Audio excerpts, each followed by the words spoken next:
أعوذ بالله من الشيطان الرجيم. وأوحى ربك إلى النحل أن اتخذي من الجبال بيوتا ومن الشجر ومما يعرشون ثم كلي من كل الثمرات فاسلكي سبل ربك ذللا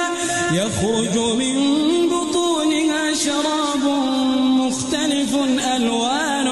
مختلف ألوانه فيه شفاء للناس إن في ذلك لآية لقوم يتفكرون والله خلقكم ثم يتوفاكم ومنكم من يرد إلى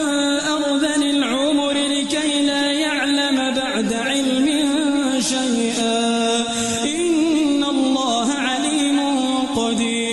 والله فضل بعضكم على بعض في الرزق فما الذين فضلوا براد رزقهم على ما ملكت أيمانهم فهم فيه سواء أفبنعمة الله يجحدون والله جعل لكم من أنفسكم أزواجا وجعل لكم من أزواجكم بنين وحفادا ورزقكم